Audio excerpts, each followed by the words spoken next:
welcome back to Straight Facts. Hit the like button. Make sure you are subscribing. It's a bit of a mega show today. That's because I'm not live tomorrow, but Mo and Husam joining the Tuesday crew today as we build up to the return of the Premier League. We've got some big questions and some big debates to have today. You can see I'm joined by Mo. We've got Aaron, Dan, LB, and the Don Husam himself, who's just finishing an apple. Is that an apple? You really look like an apple. It might be something else, but it looked like an apple. A bit of fruit. Well, welcome, gentlemen. How are we all? We all good? Good, man. Good, thanks, Terry. Thanks for having me on, mate. Always a pleasure. Apologies, chat. We're 15 minutes late because LB turns up 15 minutes late. Oh, what? I'm sorry. That you couldn't start the show. I could have just joined in later. Yeah. But everyone's here now. Everyone's here now, which is all good. So thank you all very, very much indeed. And look, there's a lot to get through, so we are going to jump straight into it. I don't know how long this debate will take, but I want to play you a clip and then I want to ask a question. Is this man disrespected? We'll give one for the Spurs fans. Romero is one of the best defenders in the league. I'd say he barely makes the top 10. Yeah. So Van Dijk's at the very top of the hierarchy on his own, like head and shoulders on his own. Is he even Spurs' best defender? Best name all the ones better than him. Van Dijk, Saliba, Gabriel. Konate's definitely. Konate's better. Murillo, is he Forest? Nah, let's go bigger names than that. Like I still think Ruben I Diaz, still John think he's Stones, Mark Gay, Mark Gay, yeah. So there's 7. Nikola Milenkovic. Not Botman. Who's the other one that they are? Not even sure. Who's the other one? Dan Burns. Dan Burns. Wait, last 6 months, Dan Burns has been on. Dan Burns better than... Well, I know there's no Spurs fans on the panel, but is that maybe a little disrespectful to Christian Romero to say he's barely in the top 10 and for Dan Burns' name to be above him on that list? What are we saying there, Pete? I'm going to go to LB first on that one. What are you saying? That is the most random debate, first of all, I've ever had on this platform. That's what you get for being late, LB. Yeah.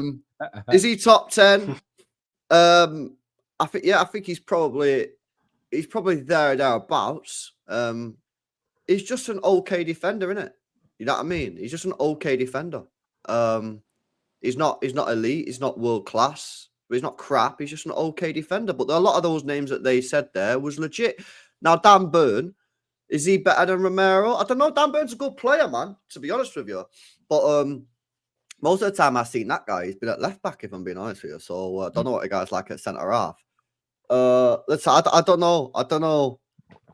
Obviously, Van der Ven's better than him, in my opinion. I think he's more useful to have in the team because of his pace.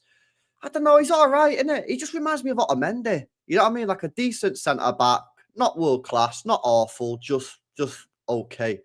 I don't know. What was the context behind the debate anyway? What did the guy say?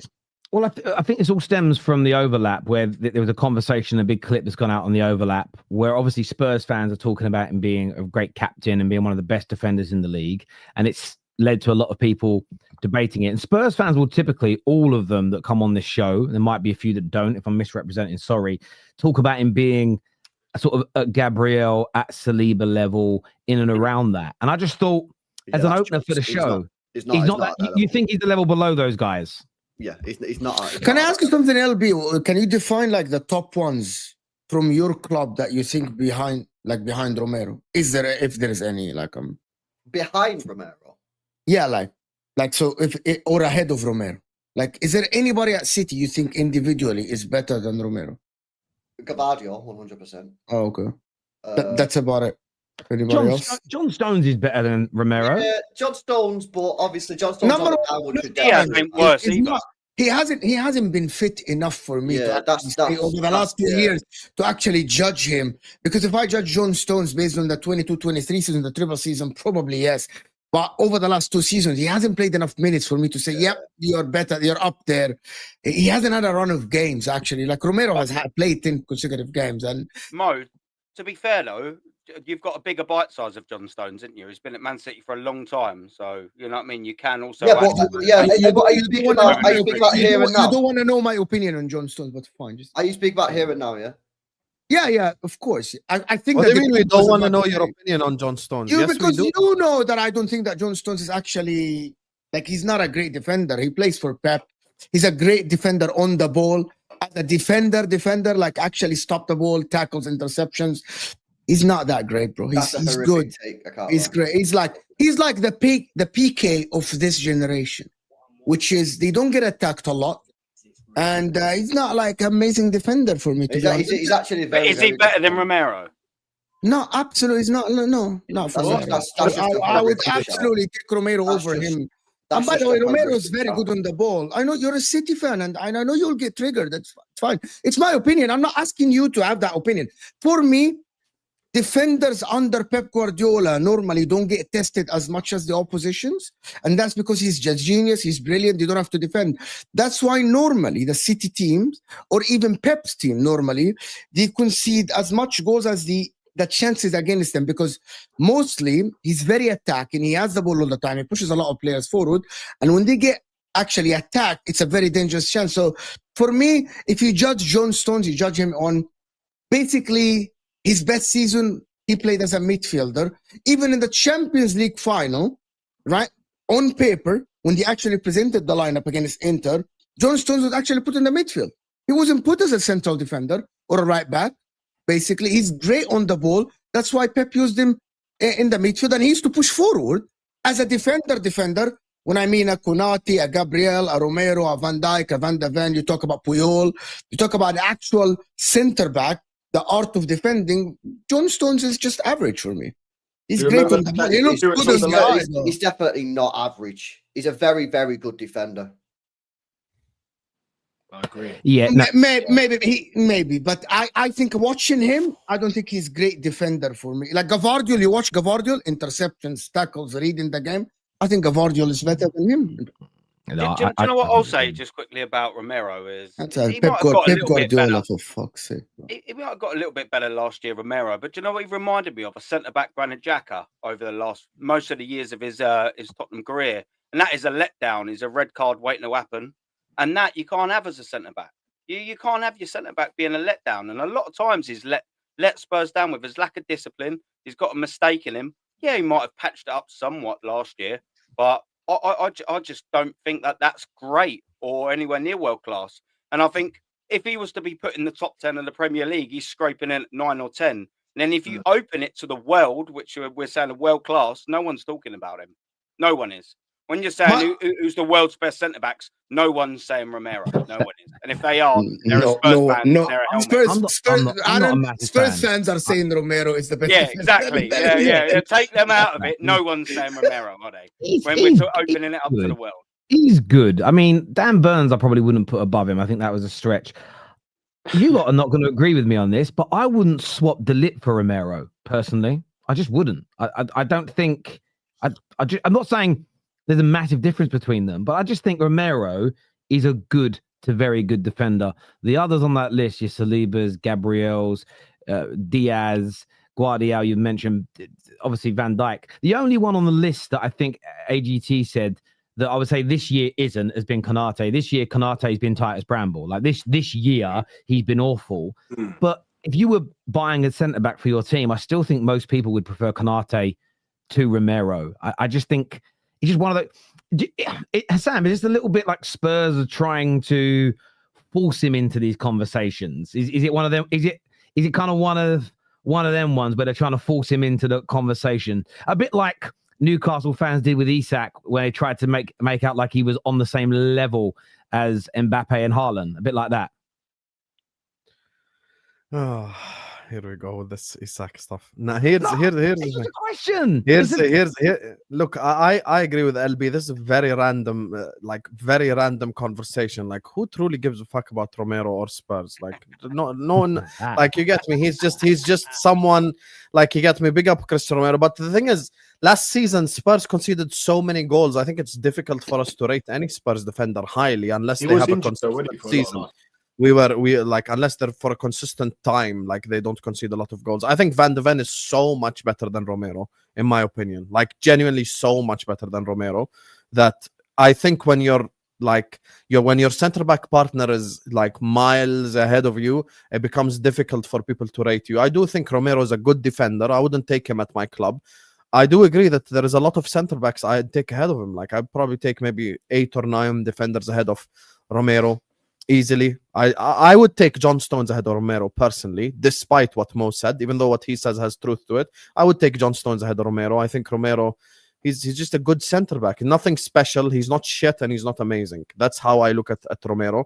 And you know, Spurs fans, I think now are very cautious with the way they speak after what happened to them 2 seasons ago when Ange Postecoglou was the next Alex Ferguson. Since then, they learned their lesson and they haven't been as nauseating anymore. Like every time you listen to a Spurs fan, they're just relaxed now and you know they're taking it step by step, game by game. But this season, I will give credit. I think this season under Thomas Frank, both Spurs centre backs have actually been really good. Both of them, Van de Ven and Romero, have both been really good this season. I think Spurs' defensive structure in general under Thomas Frank has actually made like the likes of Jed Spence shine and the likes of Udogie shine, like, and everyone, even Pedro Porro doesn't look his ass as he looked last season. So the way that they defend, I think, has helped them out this season in general, to be honest with you. And I think that's why people are bringing them up in conversations now. Here's the thing we have to be honest about as well, and this is the other side of the argument. Spurs right now have only conceded 2 more goals than Arsenal and have the second strongest defense in the league. If this continues from now to the end of the season and they maintain having like the second best defense in the league, then Romero will correctly, him and Van de Ven, be put in these conversations because you have to respect form. Now, 7 games, in my opinion, is not enough. But 15 games in, 20 games in, if this continues, we have to respect it. Can I add to something that Sam was saying there as well? There's another side that you can look at it.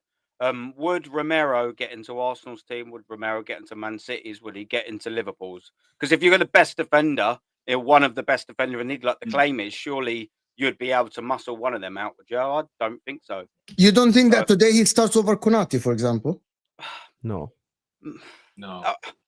Yeah, I mean, it's a tricky one, isn't it, Mo? The fact that you're thinking about it is the thing. I get it today. I'm thinking about it because I'm showing respect to your question. I'm probably going to say no, because I've seen a lot of great from Konate. I haven't really seen a lot of great from Romero. That's the thing. I've seen him be solid in patches, but I've seen Konate be fantastic and help this team win titles. Maybe not so much Romero over a sustained period, like a 38 game in the Premier League. That's the thing. As bad as some of these players are, we've still seen higher levels from them than Romero has shown. That's why I said it. That's what I'd say. Yeah. Rob here says players can be in good form without being in conversations for best in the league. They can also be superb partnerships rather than individuals. And this is not true. This is not true. Before you say you agree, this is not true. And you want to know what proves it's not true? Your centre-back partnership 15 years ago. Rio was great and Vidic was great. Why does it have to be either or? Why does it have to be like, oh my God, it's a solid partnership? No, guess what? It's a solid partnership and both players are individually great. You want to know who that applies to now? Arsenal. Yeah, Saliba and Gabriel are a solid partnership and both of them are also individually great. So why does it have to be either or? Why are you making it an either or thing, Rob? People did used to say but I'll tell you where it does. Sorry, Dan. I'll tell you where it does play a part. I don't think you can always use that. Because Robert Hoof and Wesley Morgan were really good for a year together, but nobody would have said, as a partnership and in that system that year, that they were very, very good indeed. The fact that you have to use a partnership that worked for 1 season and 1 season only. But that's the exact. That's the point, bro. That's the point. That just because you have a good year in a partnership doesn't mean that those individuals are looked at as the best in the league. So there are examples where that's just a standout example because they won the league. I think it's more about what you do individually, what you do over a longer period of time, and how you operate when a certain player is missing. So, for instance, Konate is very good, but he's typically in his Liverpool career, he's looked better when Van Dijk's played next to him. Even Saliba is very, very good. When Gabriel hasn't been there, he's not quite been the same because he's still developing as a centre-back. So the partnership makes Saliba a better version of himself, where Gabriel, doesn't really matter who's next to him, he is consistently very, very good for Arsenal. So I think there's a combination in there. Yeah, that's why I think Gabriel's better than Saliba as an example, because he's better individually, in my opinion. But no one used to say that before. Everyone used to say Saliba. I've been saying it for 2 years now. Yeah, I've been saying it for a while as well. Yeah, but people improve then, right? Like people improve. Like Gabriel, when he started, is different. Over the last 2 years, he has improved, which is what center backs do. Like what center backs do. They improve, they get better, and then people change their opinions on him because they learn, they gain experience. Center backs peak at like the age of 28. So it's normal. That stick is like, but you never said that before. Yeah, because he was different. He had a different way of playing. He wasn't reading the game the same. Gabriel of the last 2 years have been great. I've been reading the game. I've been leading. So people change their opinion. It's different at Liverpool. I think Van Dijk is unbelievably great. And then you got whoever's next to him always looks better. Like this is something that Mo always brings up. Right. Gomez looks good next to him. Konate looks good next to him. Then you play Konate and Gomez with each other, and you're like, "What the fuck am I watching?" Like it's just, it's different. Yes, so, always. By the way, this has been the consistent for the last 7 years. Like Matip looks great next to him. Lovren looks great next to him. Whoever it is, like next to Van Dijk, you look great. And then you go out there on your own, and you're like, "Oh, what's happening here?" Yeah. Do you know what it is? It's just VVD's like I always use it like in terms of like he's a number one defender, isn't he? So whoever's next to him, like Vidic and Ferdinand, they were both number one defenders. That was just a fantastic partnership, almost like you can say Saliba and Gabriel. But if you've got a secondary defender, like for Arsenal's sense, like a Sol Campbell and then a Toure will always look better because he's next to a Sol Campbell. You know what I mean? Keown, even he's not a number one, he always look better when he's next to an Adams, etc. And that's what it's like. If you're at least a good defender, you will look very good next to a Van Dijk. And that's makes sense. Yeah. Viewers, give us your thoughts, give us your opinions here. A few super chats here. First one from Patrick says, "Big up Terry and the panel. Great to see you all. Hope you are all well. Big up the Football Terrace community too." Thank you, Patrick. Always a big supporter of all the shows here. Romero is an upgraded Gabriel Paulista. He used to play for Arsenal, yeah. Did he? I don't know. Oh my God, Gabriel Paulista. We thought he was what Gabriel is now. I like your picture there, Husam. I like your picture. It's nice.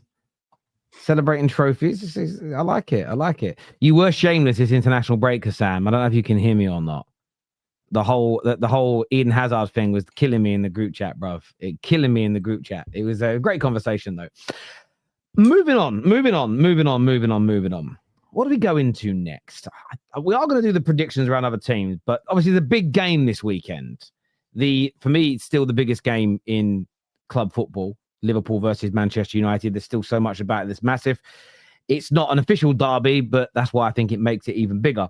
But that all being said, Man United looking for two wins on the bounce for only the second time in 2.5 years. Fuck, that's a mad stat. That's not even an Amorim stat. That's a Man United stat, that. Liverpool, though, are staring down the barrel of potentially losing 4 games on the bounce. And I don't know about you, gentlemen, but I think there could be absolute carnage in that fan base if they were to lose to this Manchester United team. Mo, I'm going to go to you first. I was obviously in the group chats earlier. I asked you and Sam actually individually, like, what do you think of this? And Sam's words were, Liverpool must beat Manchester United. Do you agree with that? Is this like must win for Liverpool on every level? Yeah, must win, like not even a draw. It's a meltdown if Liverpool actually lose any points in this game. A meltdown, to be honest with you. For Man United, all you have to go out is just go and just perform well. It's not a problem if you lose the game even by 2+ goal margins. If Liverpool don't win, it's a calamity. Actually, losing points in 4 consecutive games, especially at Anfield. Like, to be honest with you, like Manchester United going to Anfield, you have like a 1% to 5% chance to actually get anything out of that game, in my opinion, especially with Liverpool losing back to back to back. If Liverpool like lose points, it's a disaster. I don't see a world where Liverpool actually don't win, not even a draw, don't win the game, right? I think even if you're going to defend and do it, Liverpool are going to break you down. Manchester United are not in a good place. And I don't know, people, like, the problem is now, Man United fans, you guys open the door for some Liverpool fans to say, it's a big game in derbies like this. We don't know everything. The form goes out of the window and all this crying thing that they do. I get it. But currently, where the two teams at, Man United should not go with. It's crying to say it's a difficult game because it's a derby. Yeah, 100%. How's that crying? Yeah, because listen, where Man United are at now and where Liverpool are at, even though you lost 3 games, you're not going to sit here and tell me that yes, Man United are coming to our ground and actually going to get points. If this was Arsenal, you would say that Arsenal must win the game. Don't tell me about form. Don't talk about form. You would actually put the pressure on Arsenal to win the game. But you're like, yeah, it's a derby. If the rules are reversed, you would say that Arsenal must win. And I see that Man United should not even get a point. It doesn't matter. Definitely, you should win this game and you must win. And on paper, anybody would put their money on Liverpool winning this game. I don't believe that anybody would actually think that Man United go in there to actually get even a point. I'll be very surprised. I'm not going to rule it out. I'm not going to do a 0%, right? Like other people do. I'm not going to do that. But footballing-wise, Liverpool should win the game against Man United. This is not... And also because Man United this season are not a defensive team. They attacked Arsenal. They attacked City. They're not like Erik ten Hag when he used to sit back and actually earn the point, or even Amorim last season. Man United create some good chances. Man United go forward. They don't play defensive. And Liverpool, I think they should win the game. And I think they will win the game, to be honest with you. I think they will win the game. They have to win the game. There is no if, buts, or maybes about it. This is a must-win game right here. It's not just a disaster. Forget emergency meeting. We're going to have nuclear bunker meetings. I'm going to invite Tom Little to Switzerland and sit in one of those nuclear bunkers and stream over there from the caves for a week if we lose to Man United, because it's just an absolute disaster. We cannot lose to Man United in any way, shape, or form. We just can't. Specifically get on the back-to-back losses. We can't make it back-to-back losses. It's just we can't in any way, shape, or form. And I agree with Mo in terms of draw as well is a horrendous result for us. Draw is a fantastic result for Man United. It's who they are right now. It's no longer 15 years ago. That's just who Man United are right now. Draw away at Anfield. Ooh, wow. So that's why for me it's a must-win game. And on paper we have the way better team. That's why I can't even disagree with Mo. Like I really can't. Like the team we have out there on paper should be able to beat them. But football's not just played on paper, because we couldn't beat Achimpong and Badiashile. We couldn't beat Davinson Sanchez. We couldn't beat Eddie Nketiah. Football is not just played on paper. Slot has to put out the correct system, the correct style in order for us to beat Man United. I can't be relying on individual brilliance again or a moment of magic again. I need us to perform as a collective, and I need us to have the correct tactics out there, play the correct players in their correct positions, and stop bullshitting. And that's how we win the game. Sam, do you know what makes it a bit more of a trickier and a spicier game for you boys? Yes, because you want it to be. Because no, and you'll get my point is because you play Sunday, yeah, and we play Saturday. Last season, you didn't have any pressure. You faced zero pressure from anyone really. You still done your job, and I'm never going to take it away from Liverpool. They were fantastic over the course of 38 games. But you never had any pressure when you dropped games. When you played first, you dropped points. No one ever caught you up. Everyone let you off the hook. And sort of similar for vice versa. Now, we see something different with Arsenal. And I know we'll talk about Arsenal in a little bit, so I won't drag on with this. We've seen 2 different weekends, and the last 2 match days, you dropping points, us gaining points. Us getting points, you dropping points because we put pressure on you. You lost it against Liverpool, against Chelsea, rather. Well, the first time you've really been put under pressure probably in about 14, 15 months. If Arsenal do go away against a tricky opponent for Fulham away, we found it tricky there, by the way. Drew and lost there last 2 visits. We could essentially be 4 points ahead. Now that is putting that further more pressure on you boys. I don't think a draw is good enough. You know, and this has nothing to do with pressure. This has nothing to do with pressure. You're going down a rabbit hole here. This has absolutely nothing to do with pressure. And also, when you say we didn't have pressure, when you say we didn't have pressure last season, define. What do you mean we didn't have pressure last season? No, more so from your rivals. You know, gaining. Yeah. The league title was done in November, basically. Yeah. But you know, even still, no league titles ever done in November. Have some shit. Actually, if Arsenal beat West Ham, they would have been 2 points behind us in March. Oh, but they didn't. Wow, so that's my fault. But they didn't.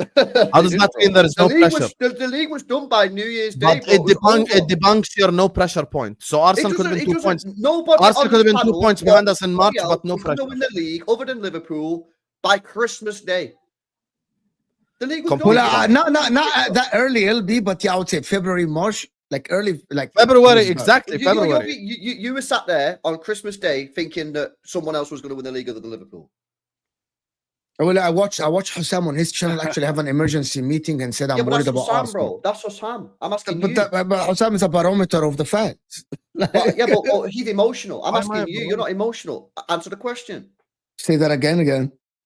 Christmas Day last year, did you think anyone else was going to win the league other than Liverpool? No, you didn't. I thought Liverpool are favourites by a country mile. Exactly, that's the point that Aaron's making. There was no pressure. No, but hold on. There is a difference. Hold on. There is a massive difference by this, guys. There is a massive difference by this. By February, really, and you guys did it. You guys do all here are content creators. Literally, February, March, it was dead. If it wasn't for the Champions League, it would have been dead because at that time, but before in January, December, remember LB, when in January, Arsenal was still going for a striker. People were talking about Oli Watkins. People were talking about they're going to try to sign a striker and maybe they'll catch Liverpool. Liverpool don't have depth. And even after that, we drew to Aston Villa away and then Havertz got injured. Man. Arsenal didn't sign. February started. Arsenal dropped points. Okay. Liverpool won and it was gone. Okay, but let me ask you a question. Husam, let me ask you a question here.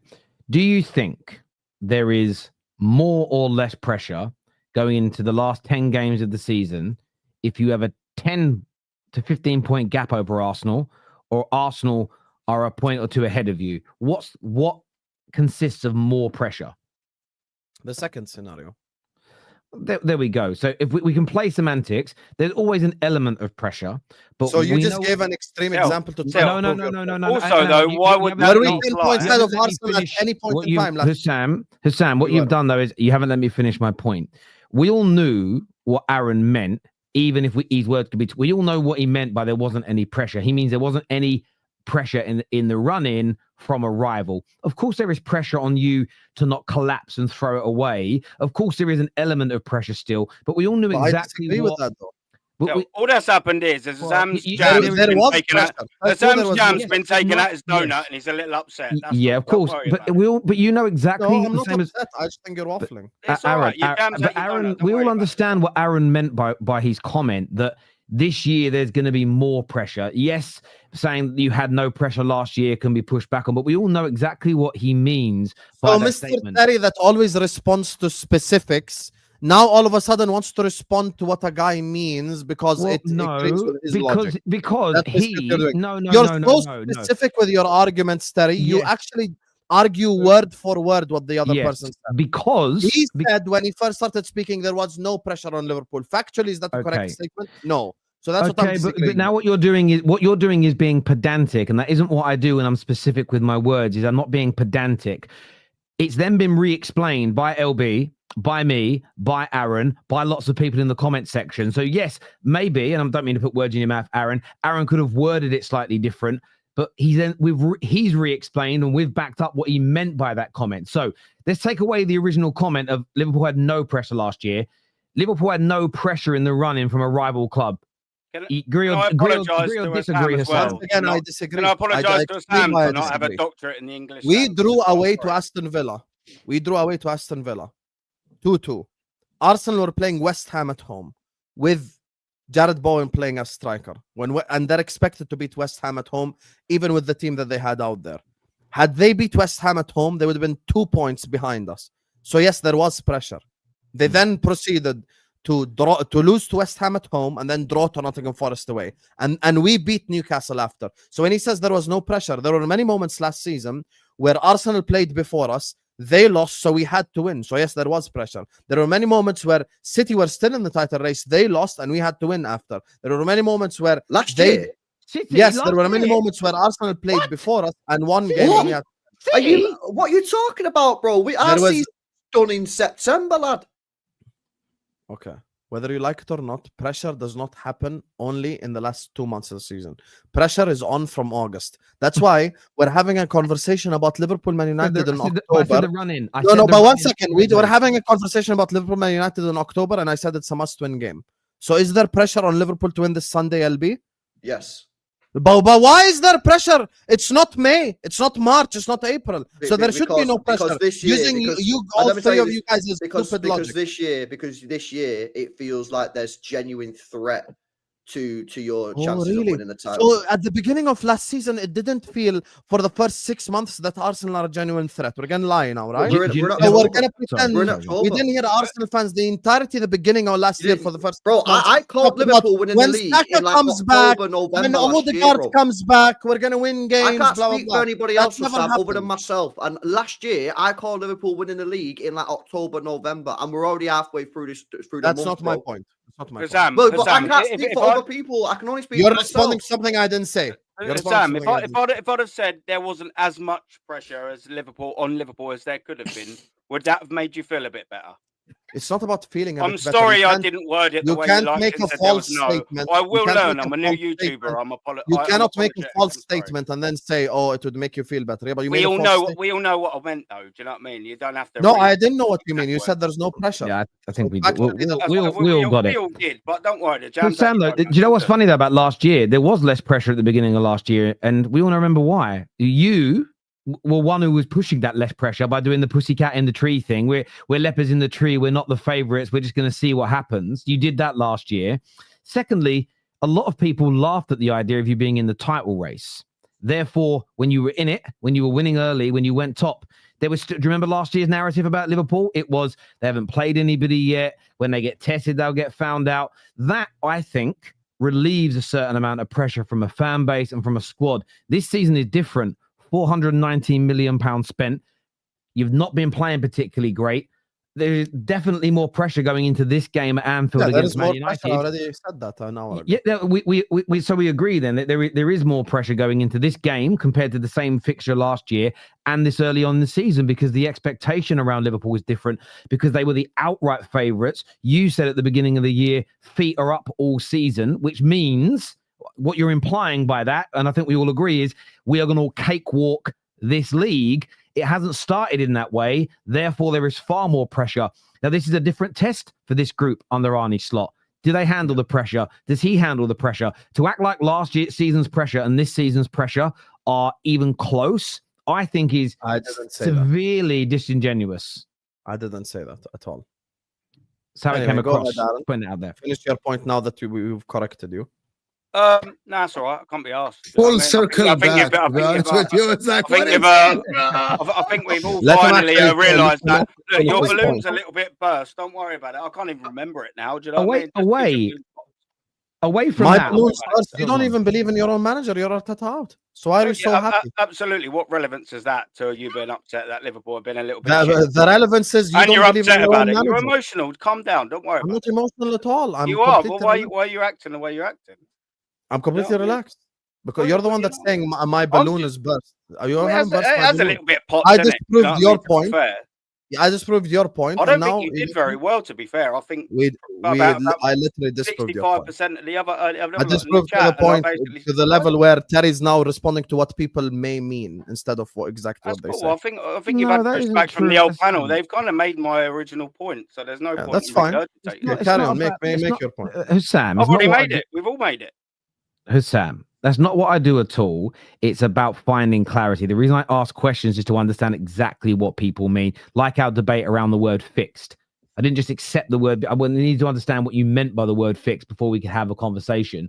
I think I heard what Aaron said. I thought I got it. You saw something different. So we then had a conversation trying to make sure, and this is what gets missing in the football fan content space, is sometimes what the thing is to do is define exactly what everybody means. When you find that definition, which we got to, you then agreed with us that the difference in pressure is very, very different from last season to this year. So we all agree with Aaron's original.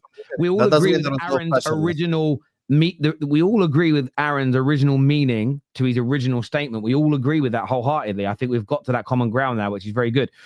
Husam, there's pressure because the league has had a tight title contention in the last couple of seasons, where points lost mean losing a lot of ground. It's true. If there's a title I agree with that. I don't disagree with that at all. Liverpool fans are getting ratty when they are under it, is what MMA Takedown said. I'm just not allowing people to change the narrative about my league title. No one was. No. Husam is under serious pressure, is what Frederick says. Yeah, because I'm playing on the weekend, right? But why? Hold on, before you continue, why Okay, so now I understand why Husam is defending it so much. Because you want it to be like there is a title race, but you don't believe that there was a title race last season at all. You don't. No, there wasn't a title race last year. Like him himself, he doesn't was. believe that there. When we debate Arsenal fans, he says that Arsenal weren't in a real title race last season at all. Yeah, like, well, that's linked to the point that I was trying to make. Listen, to be honest with you, there will be a better title race this season based on what we're seeing currently. Last season, Liverpool, the most of the season, Liverpool were leading by 7 points. It only cut one time to 5 points. And then the week after, Arsenal drew and it went back to 7 points. And then it kept continuing until the end of the season. My original point. Yeah. There was no title race last season. Hence, Liverpool were playing a little bit more relaxed than this season. That is the whole point. But it has nothing to do with this game because we're fucking in October. So I don't understand. what does it have to do with the Man United game last season? If I was allowed to finish, maybe we could have got into it, but never mind. This here says, Sam forgot about Arsenal. What do you think about... We'll come on to the City question a bit later. We'll come back to that. Arsenal City couldn't handle Liverpool's pressure like City's 100 points, no pressure. Arsenal dropped 11 leads in 14 games. That's on Arsenal and City. I think everybody agrees that it's on Arsenal for not handling last season very well. Dropping. Are we really leads. trying to say City haven't handled pressure when we've won 6 in 7? This is crazy. That is the crazy part. No, you could argue, look, you could make an argument last year you didn't. I think last year was more about bad recruitment and injuries than handling pressure with City. But let's keep it with Arsenal. City Centurion season had no pressure. He's right. This is the thing, Andrew. Andrew, you're right. Arsenal didn't handle things well last year on every level: recruitment, performance, pressure. You're right. But that isn't the point that Aaron and we were making. We didn't even get to what Aaron was going to say. There is more pressure on Liverpool this year. That changes everything when it comes to conversations, especially if Arsenal have improved and are handling the pressure better. If City put on a title race, and if you've never won one, you won't get it. When you win a league title in a close race, it doesn't matter if you've got 75 points or 175 points. That feels so different to winning something by a country mile. It's the same as winning when you win a football match with the last kick of the game, no one can tell me that doesn't... I would still love to have this conversation. I'll ask LBs here. Did that Aguero goal winning the league that way feel better than any other league title you've ever won in that moment? Yeah. Yeah. And that's the same as a title race. When you win it late on in a close race where every week's stressful, it feels different. And I think it's just disingenuous to say otherwise, personally. On the game, we didn't actually get round to it, but I want to ask this question. What can Man United do to beat Liverpool? Is there anything Sam Man United can do to beat you? Is there anything you're worried about in this Man United team in terms of hurting you on Sunday? Man United won't beat us. We'll beat us. We are our own biggest enemy. It's not that Man United have to do anything special. Just like Chelsea didn't do anything special. Just like Galatasaray didn't do anything special. For me, we are our own biggest enemy. And this game is all about us. We put the correct tactics out there on the pitch. We do what's expected. We're supposed to win this game. What Mo said about on paper is completely correct. On paper, I don't think, like, if we're talking strictly on paper, there is no Man United player that even starts for Liverpool on paper, purely. So I think we genuinely have to win this game. There is no if, buts, or maybes about it. And we are our own biggest enemy. It's not about Man United doing anything special or Man United having some tactical masterclass. If Liverpool do what's expected, Liverpool win this game. That's why the pressure is on Arne Slot. The pressure is on these players to deliver. The fact that, we've lost 3 games in a row means that now Slot has to fix his mistakes. The players have to fix their mistakes. Individually, they have to perform better. And tactically and structurally, we have to perform better. Liverpool left so much space out there for Chelsea last time that they just took advantage of it. Galatasaray was pathetic performance. So that's why the performances have to get better and the results will come with it because we have the quality out there. I think Slot's putting all the wrong combinations out there.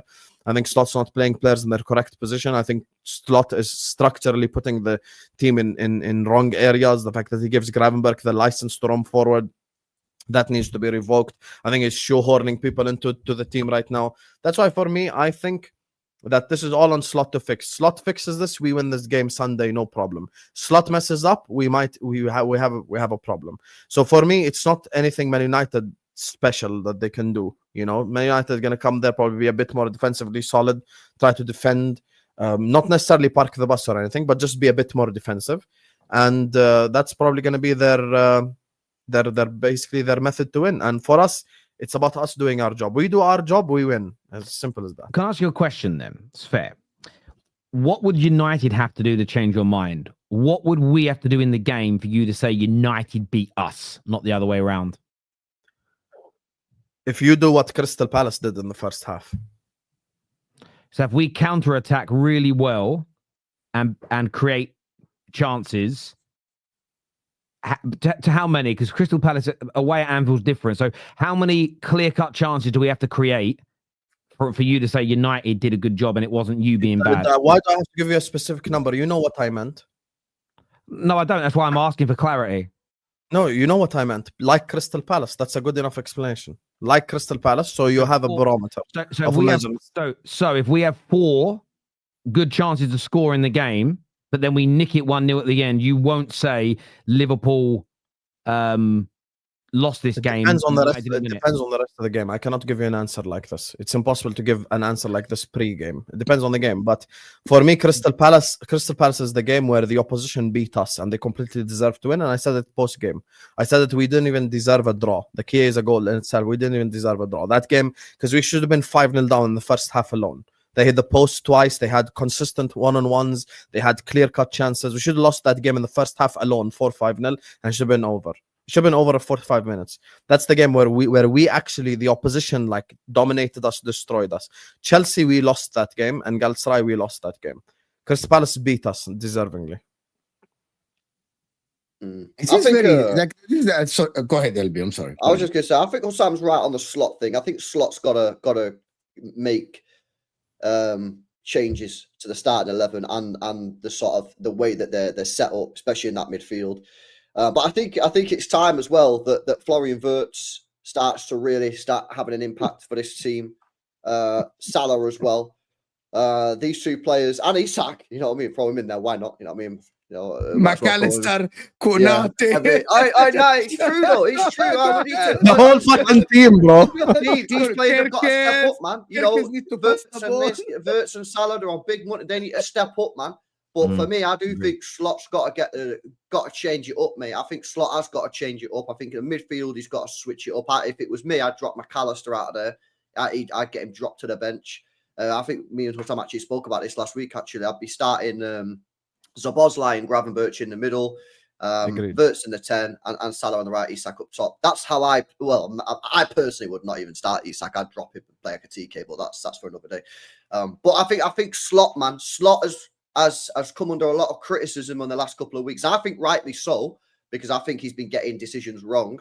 If he gets the decisions right, then I think you can start looking at Salah and Wirtz a little bit more and say, where are your performance levels at, man? But I think Liverpool are under huge pressure in this game. And if they, like Husam said, if they lose or even draw the game, 4 games without a win with all these new players and that, all the money that's spent, the pressure is naturally gonna arrive, and especially if City and Arsenal pick up wins this weekend as well, the pressure is on. There's no real pressure for Man United here. No one expects Man United to go to Anfield and get anything. Do you know what I mean? Like, as long as United don't get battered by more than 3, everyone will probably be like, yeah, whatever. So all the pressure in this game is on Liverpool. All the pressure's on Slot, and they need to respond, man. Absolutely. Sorry, Mo, what are you saying? You know the problem with this conversation, to be honest with you, big up Don, okay? It reminds me of Don when he talks about Chelsea. Serious, brother. If my team does what is required from them, I think we'll win the games. If my manager does the right things, we'll do this. That is not giving any credit to the opposition, for example, sometimes. And that is what people sometimes do to avoid the pressure. If Arteta does this, what about if the opposition? What about if that other manager actually nullify your manager, for example? What if that DM or that right back completely pocket your winger? But on paper, my winger shouldn't be pocketed. Okay, fine, but he was pocketed at some point. You know what I mean? Or your left winger didn't play well because the right back completely pocketed him, or the midfield was dominated. Let's say that Man United put the team out there and they completely nullify Liverpool. Even Arne Slot does what LB says. He plays Szoboszlai, Gravenberch, Wirtz, and then Man United midfield dominate them. Can it happen? I don't think it will happen, but it might. I have seen it before. You know what I mean? Okay, yeah, but if that happens, then we can speak about that. Do you think that's going to happen? The problem is LB is that thank you, LB. Someone later, logical. the problem is later people Mo's are just trying to rage bait. only talking about their team, right? I'm not trying to rage bait. Only talking about their team. Wallahi But you are. other managers don't swear. Well, other No, managers as well. I know you long enough. You're rattled already on the stream. Nobody did anything to you. You're No, because you're just trying to very rage bait. touchy now. You're very. I don't want to go You there. made Bro. 3 points that are false in a row. 3 Oh points my God, false there in you a go. row. If any of us did this to you, you'd interrupt. By the way, just so you know. Maybe you've What had an other extra point? scoop of coffee in the cup there, Sam. I don't know. First of all, you said I'm like Don avoids pressure. I'm saying when I spoke. So when I spoke, LB, you're the witness here because Aaron's triggered. So you're the witness here. Did I or did I not say? Did I or did I not say that Slot and the players need to perform? So how's that avoiding? And I didn't disagree with you. I didn't disagree. Opposite So of What do avoiding you disagree with Husam on with then? you. I'm gonna Yeah, that's the exact opposite of avoiding pressure. I'm Terry- actually putting Terry- pressure on my team to perform. Terry asked the That's same literally the opposite. LB, Terry asked a And it's simple funny question. because when Mo was Yeah. speaking, he was like, on Because paper, I don't see a CLB word. is already Husam, let him United finish, still in bro. the game. Yeah, he's rattled. I'm telling you, Allah. Yeah, I know, Terry I know asked he is. him- But When he's just Terry asking the asked question. what can Man United do, that is from Man United point of view. Yeah. What Husam spoke about is my team can do this and my team. There is other things. Like if you ask me, Arsenal play Manchester City, for example, there are two aspects of it. No. What can Guardiola do? The point is, Mo, yeah, in this situation, and this is why I have to agree with Husam. In this situation, I think it is highly not impossible. I think it is highly unlikely that if Man United get anything from this game, it will be because of Man United. I agree with Husam. It will likely be because of Liverpool players or their manager not setting them up in the correct thing. Now, remember, this is a preview. On the review, if we decide that actually Amorim or the United players done something, then we can sit here and go, you know what, fair dues, United cooks. That's a fantastic point. Great point, actually. At this point, I think it's highly unlikely that Man United, if they do get anything from the game, will because of what they did. I think it more because of what Liverpool did. Thank you. That's literally my Let me now answer the question. Okay, let me now answer the question, and instead of talking about Liverpool from Man United point of view. Yeah. The way Man United can get their better chance to actually beat Liverpool if they defend against them and they play quick on the transition with the likes of Mbuemo, Cisco hold up play, they lean Cisco towards Konate, maybe they play Mason Mount or play Cunha, it doesn't matter on transition. That is the best way. Regardless of how Liverpool set up, because we have watched Liverpool over 9 games currently, they were good in 1 game against Atletico Madrid.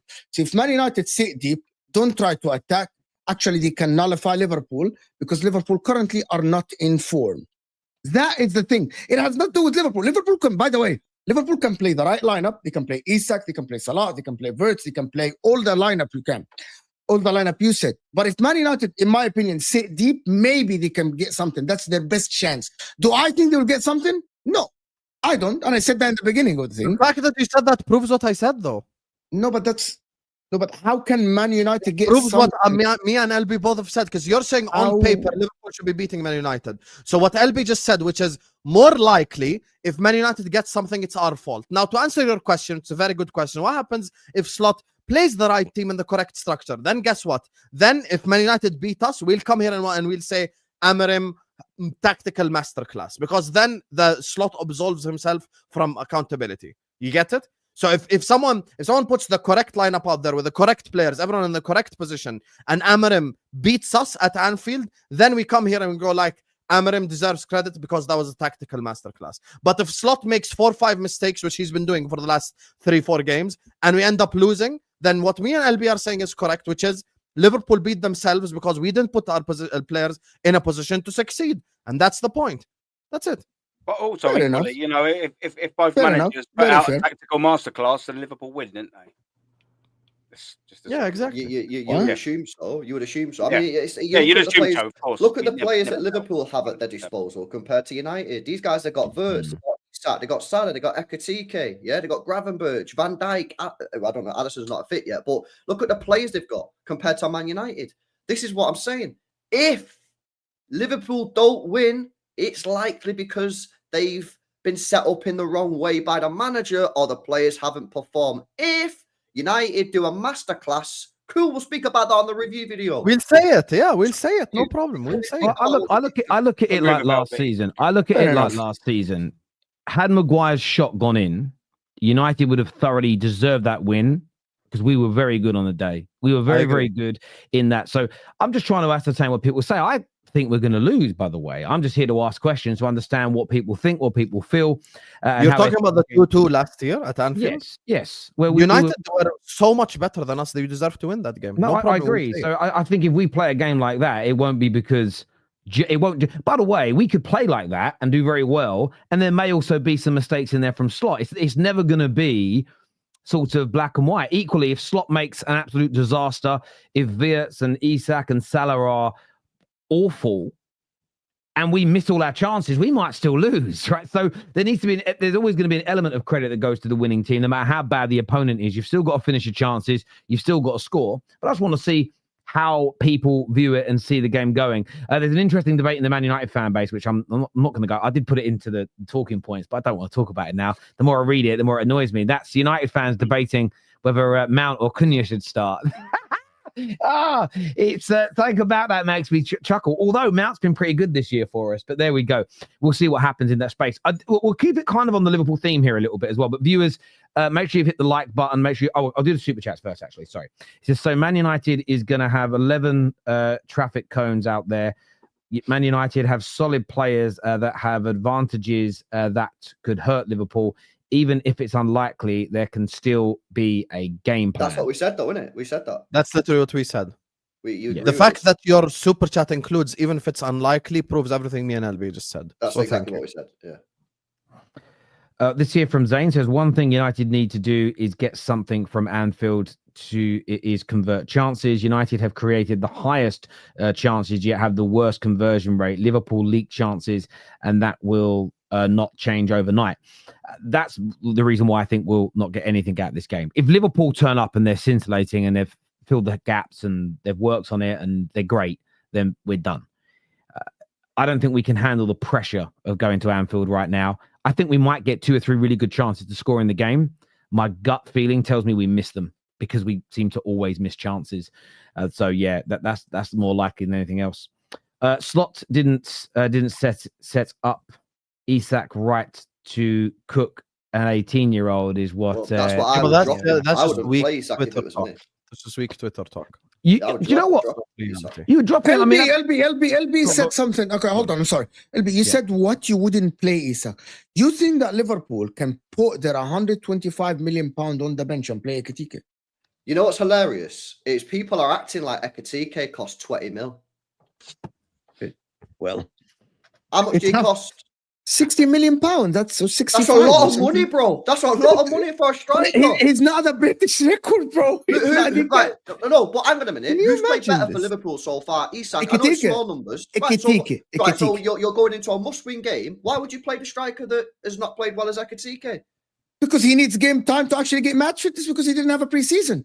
So hang on a minute. You're going to play in a must-win match. You're going to play a player to get him game time over a player that's played better. But can I tell you, you think that they should bench? I don't think Liverpool have that. No. I don't think, to be honest with you, I don't think Liverpool have that. I don't think Liverpool have the guts to actually drop Isak. So Slot, don't say Liverpool, say Slot.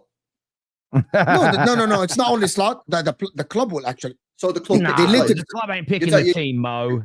You're saying you guys are always having a stinker. Who's picking the players? I genuinely believe that Isak, of course, the club would say this is the record signing. You're gonna put him under more pressure. Yeah, Michael Edwards gonna call flop.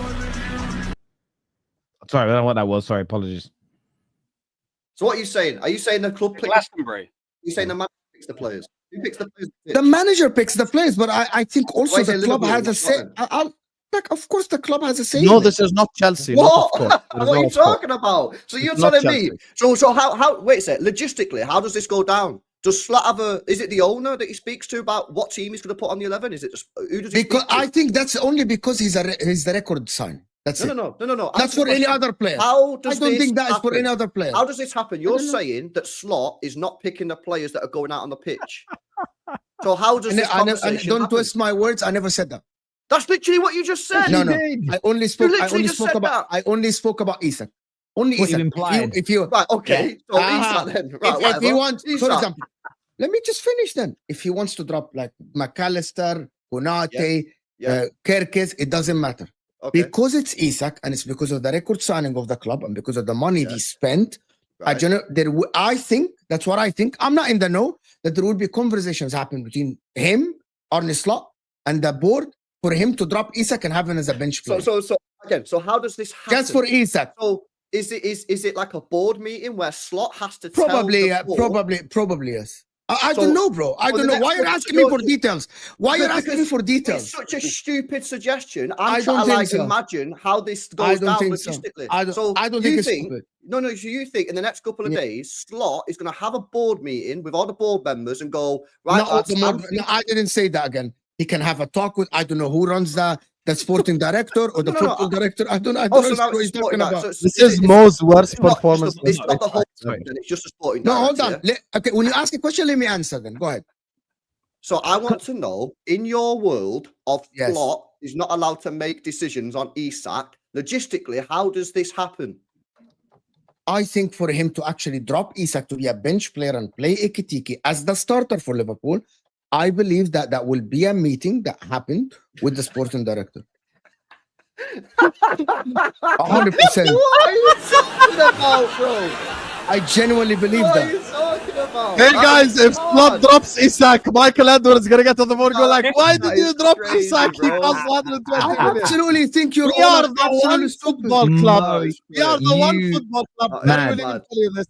Guaranteed, Not true. not a single person gets involved with Slot's work. That is Not funny, a man. single person. I genuinely There's a believe reason what why I'm when saying. Arne So Slot was Slot has hired- to ask permission to drop Isak. LB, when Arne For Slot was the hired, he British made it record clear- signing, yes. No, 1 second. Mo. you just 100%. Let me tell you, when Arne Slot was hired, he made it clear in an interview himself that he is the coach and not the manager.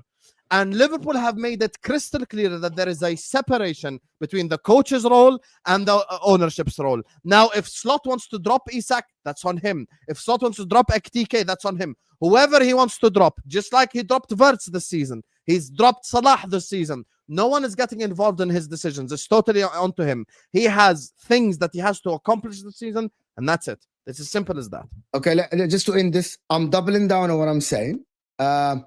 For big players, especially the British record signing, like Alexander Isak, who joined Liverpool not because of Arne Slot, who had all these meetings and everything that he's done, for him to be dropped as a bench player, I'm not talking about Wirtz, I'm not talking about anybody that played for Liverpool before, not for one game. See, no, I never said that. For him to drop Isak, not for one game, not for one game. Was we not speaking about the Man United game? Yes, but what I said is that for him to be dropped to be a bench player and Ekitike be the starter for Liverpool, I genuinely believe at that time there will be a conversation to happen. Genuinely, because of the British record signing. There will be a conversation. Let me give you an example. You're moving like Eni Aluko, bruv. You're moving like Eni Aluko here. You know what I mean? No, absolutely not. And actually, let's take it to Mo's level. So you're saying Isak is dropped for 5 games in a row, right? Like 10 games in a row. I'm going to say this. Genuinely, I'm going to tell you this, guys, for real. If Isak is dropped, I believe British record signings like Alexander Isak, I'm being serious. If people are getting dropped, like the British record signing, someone as big as Isak that did all of this and actually got dropped and went to a bench player, I believe a conversation will be held not only with the coach, it will be held above that. I believe that. Okay, so let me ask you a question then. How can we drop Wirtz? The thing about I've seen this. I'm going to tell you, I've seen this. Did he get permission off the board to drop Wirtz? I've seen this happen before in clubs, right? Like that, for example, I'm not comparing Liverpool to Al Ahly, but in Africa, for example, the people that actually know, someone know this, Al Ahly is the biggest club in Africa, right? With gigantic fan base, and there was sporting directors. There was a big player that played for Al Ahly that got dropped, and the conversation happened between the sporting director and the coach and the players to actually know his role in the team because he joined the club. It happens. By the way, if people think that the coach is bigger than the sporting director, no. There's a reason why the sporting director, I'm not saying he picks the players, but if you are joining Liverpool and you are the record signing, if you are dropped to be a bench player, there will be conversations to happen, right? And it's not only with the coach. Okay, because the coach is not the manager. One game, no more. There's a conversation. Okay, for one game. No, LB, take it to the next level. Forget one game. Let's say, so LB's point is, Isak is not playing well, right? And we should start Ekitike. So let's say I'm gonna give Mo what he wants. Forget Man United alone. Let's say Ekitike starts the next 10 games. Liverpool win every single one of those 10 games, or win 9 and draw 1. Do you genuinely believe that we're sitting there and having a conversation, Michael Edwards to slot, or is it going to be more likely, which is a more logical train of thought, is it more likely going to be slot conversation with Isak personally? That's that first in the first like 2-3 games Isak is gonna have, and then if it continues, Isak is definitely gonna have a conversation with Slot and the sporting director. And if you don't believe that, you have no idea about football and how clubs are run. You have no idea. Yeah, by the way, I'm saying it here. I am actually not backing down on what I'm saying. And if people want to know, you can go and ask. You don't need to back down. I think there is probably a world where sporting directors, board members, managers talk about who's playing well, who's playing badly. There may be a point in suggestions. This may be a conversation of he's not playing very well. You keep picking him. What's it? Because it's not a job. It's like a job performance review, isn't it? It's what's your rationale for continuing to play him? Well, I'm doing it for X, Y, and Z reason. They might suggest, oh, we think you could try this or you could try that. That may happen, but I don't think they're going to say to him, you must drop him. I don't think there'll be an outright statement of we don't want him playing for the next 2 or 3 games. And if you can provide us proof this happens, then I know Roman might have done these types of things, but everyone used to condemn it. I don't think Liverpool's ownership are. But look, let's jump into these super chats. This one says, so Mo, Liverpool's board allowed Slot to drop 120 million Wirtz from the 11, but Slot won't be allowed to drop 125 million Isak just because they paid 5 million more than Wirtz. The price is not 120 versus 125. So you drop your agenda. And also the British transfer record with all what happened with Isak and all him going on strike is different than the first transfer to Liverpool. Well, I do hope he drops. Yeah, but you're still not answering the question. No, to answer this question is very simple. To answer this question, very simple for me. Wirtz's stature at Liverpool is not the same as Isak. Very simple. See, I'm very simple. It is not only about the money, it's about the way the transfer went. It's about being the British transfer record. Went. They spent 100 and what did you spend on Wirtz, Husam? 100 million. See, it's very simple. Isak at Liverpool. Million. They beat Bayern Munich, they beat Manchester City, and he's dropped him after like 5 games. I did answer the question. You're waffling because you know I'm actually. I'm not waffling. I'm pushing back on your waffle. I didn't waffle. I answered straight. The reason why this will not happen, the reason why Isak is different, because the stature of Isak and how big Isak as a name at Liverpool is much bigger than Wirtz at Liverpool. See, very simple. That's why. Yes, he's allowed to drop. I'm not saying that, but he's not allowed to drop Isak when he's got a striker in Ekitike who's currently playing better than him, and it's still. I'm gonna tell you, if Wirtz get benched for some games and get embedded in the second half and comes in for like 30 minutes or something like this, there won't be a big fuss as much as Isak being dropped for 5-10 games and Ekitike being the starter for Liverpool. One game more. One game is not a problem. LB, I answered you. One game is not a problem. Well, that's all I was saying. I didn't say drop Isak. One game is not a problem. One game. So what's this conversation? One game is not a problem. If by the way, one game is if Isak doesn't start, one game is not a problem. But if the rule of Isak, which is now, maybe I took your words as implying that he should drop Isak because Isak is not performing well. Logically, I would understand that if Liverpool play Ekitike and he plays better, that should continue. Am I wrong to understand this from what you just said? What you said is that for this one game, he should drop Isak because Ekitike is playing better, which is I agree with you, right? Yes. But if Liverpool logically win, logically speaking, the next game, what should happen? Start a striker that's informed, that won you the game, that played better against Man United. So it will continue. And Isak rule will be diminished to a bench player. Comes in the second half, maybe play a lower game, maybe play in the easier game in the Champions League. Ekitike will be the starter of Liverpool. This is why I answered you by saying, if that happens, I believe there will be a conversation about his role in the team. See? It's very simple. So one game is not a problem, LB. But if it continues and becomes a pattern and Isak becomes a bench player, there will be a conversation about his role in the team. The thing is though, I don't think this scenario will ever happen because Liverpool have way too many games of football to consistently go with one. I think maybe, actually, if Cody Gakpo's form continues, Slot might just play Ekitike left wing. That's my honest opinion. I agree with this. However, there is one more thing. Can you actually fit both on the team? Fit both. Play Ekitike left winger.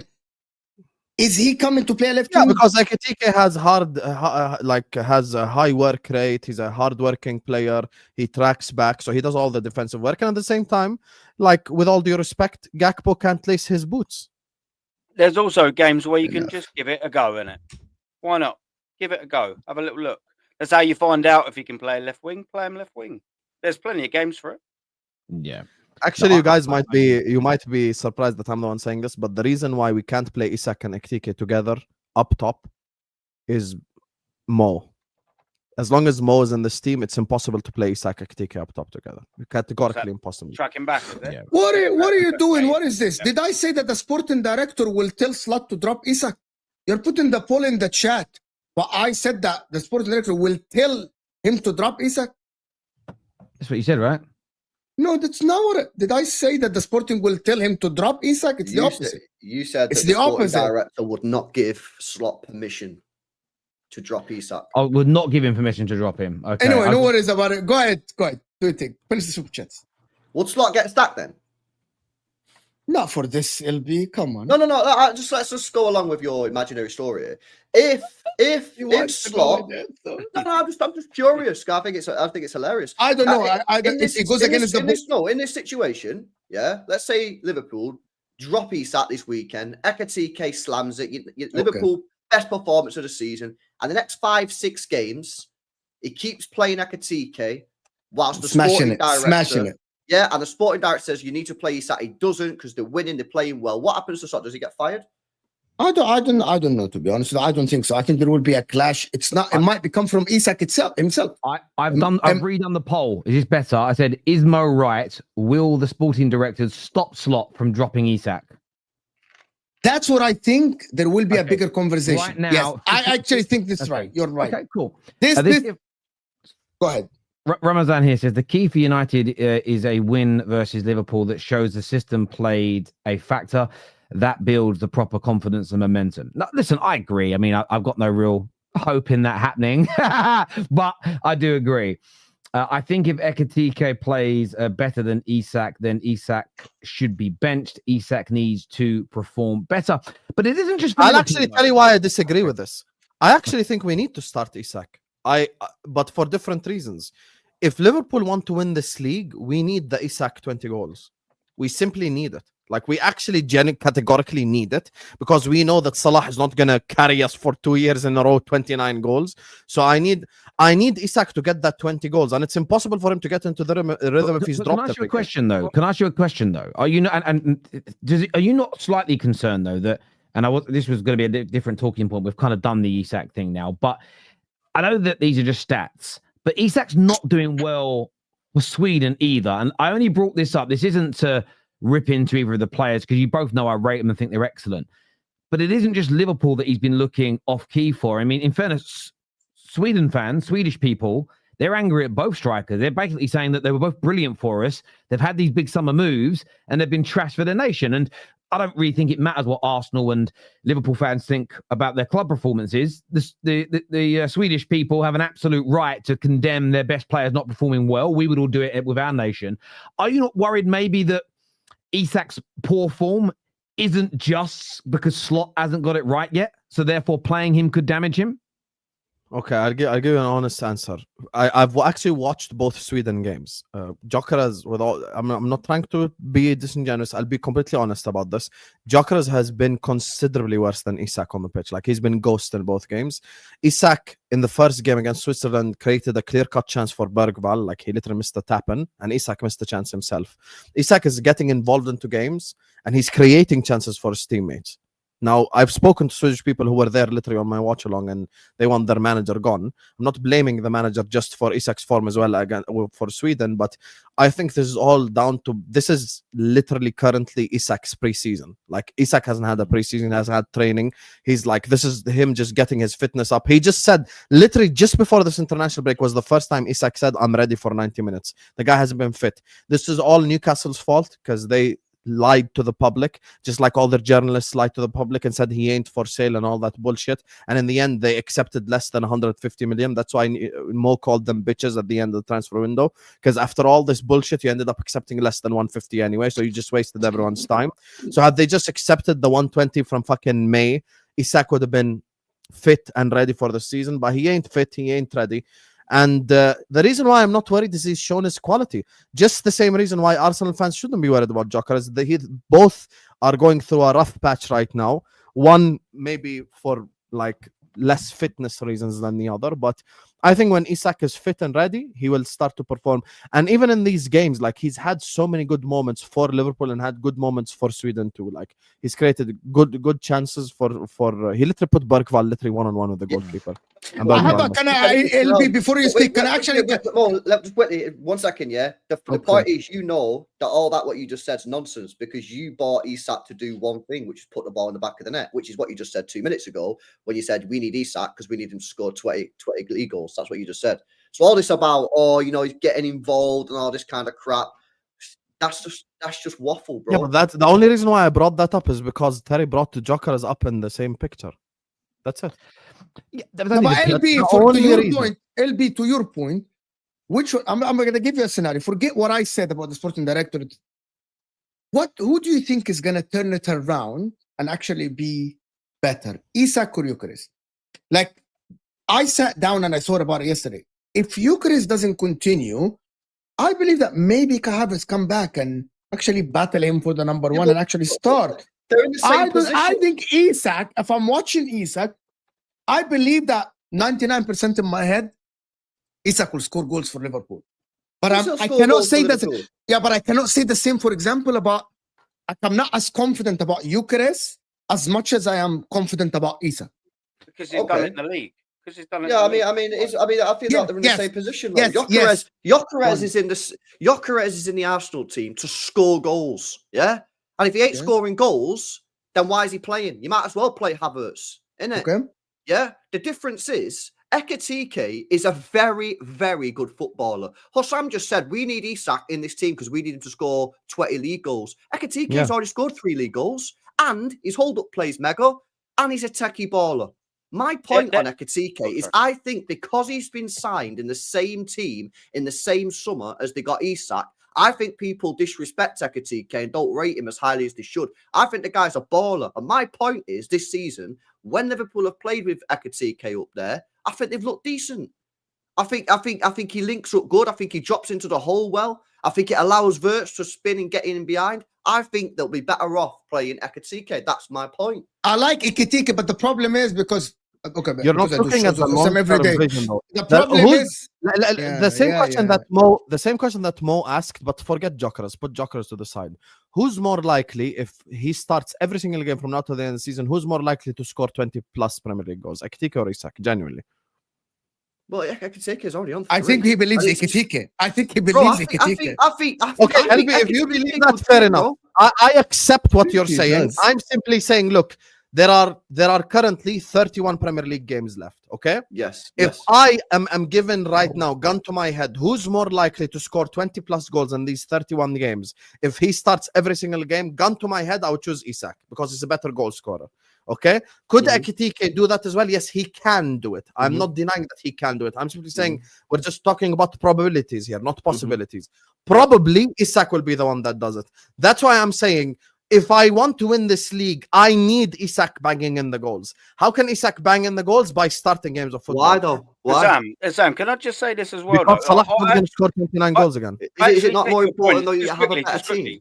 Sorry, just jump to Aaron a second. Go on, mate. Just quickly. I actually get your point, Sam. Yeah, I actually get it. Yeah, Isak is your better goal scorer, and getting him up to speed is probably the best thing for Liverpool long term.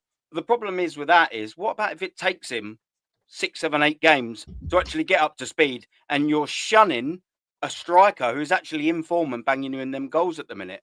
Now, the hypothetical scenario I'm going to present to you is whilst I do agree and get that Isak getting up to speed is the best for Liverpool, what about if it's too late by the time he's up to speed? When you could have played it. If it's too late, we're fucked. Yeah, that's exactly right. Essentially, we are completely fucked. It's kind of, by the way, you're in a similar position as well. Gyokeres is a better goal scorer than Havertz, but objectively, Havertz is a better footballer. One thing I would say though is with Havertz is the drop off is considering what Gyokeres' potential is and the form and what he's shown in front of goal is the Havertz. The drop off to Havertz. No, I agree with you. Ekitike is a better goal scorer than Havertz, of course. So that point I agree with. I'm simply saying, look, man, I want us to win this league. I want us to win the Champions League, and I need Isak to perform to do that. So I'm literally not dropping him, bro. Like I need, you know, LB's asking about rhythm and points and stuff. I need Isak on rhythm to win games of football. They're interlinked, bro. Like if Isak is not scoring goals, we're fucked. Now, here's the problem. There's another problem as well with starting Ekitike. Here's another problem.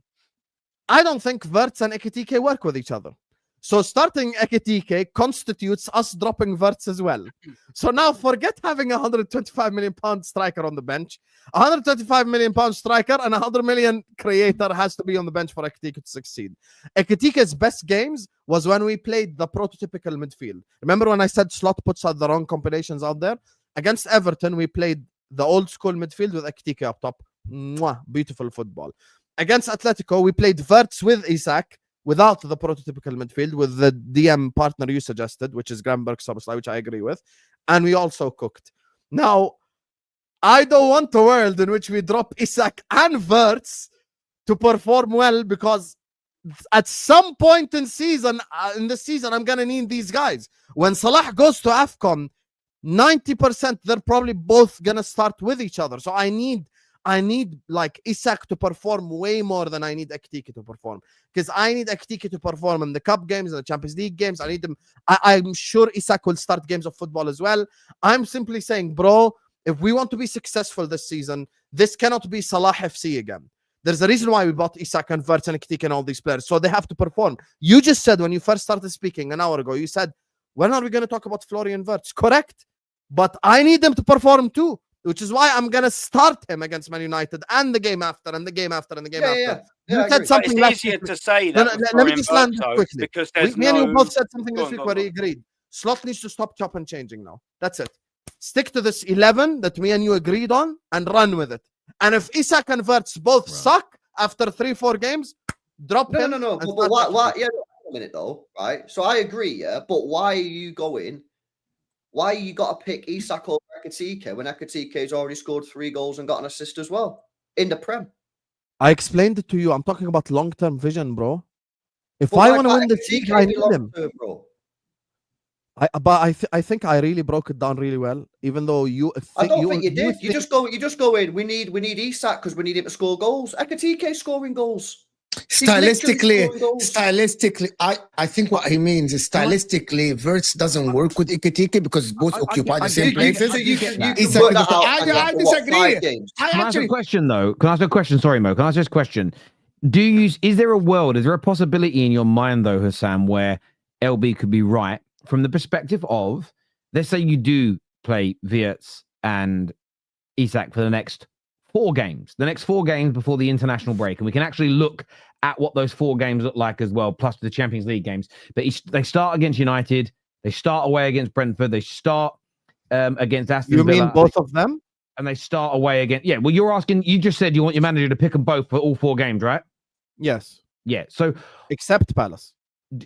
Yeah, well, that's League Cup. We're talking about in the Premier League here. In the Premier League, those 4 games.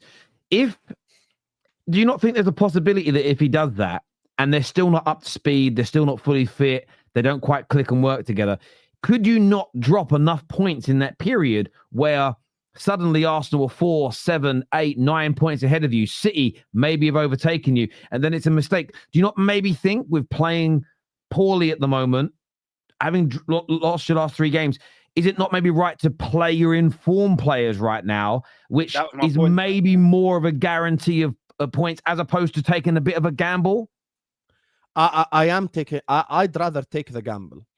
And look, these next 3 games before the Carabao Cup game, if I start these 2 together, Wirtz and Isak, for the next 3 games, and they absolutely stink up the place, drop them by all means. Because then I would know for a fact. But until they start, I won't know for a fact. And that's a gamble I'm willing to take. And the reason why that's a gamble I'm willing to take is I need both of my top signings to perform at a high level, or I'm screwed. That's why I'm willing to take that gamble. That's my honest. So you're answer. are you picking Isak because of the transfer fee then?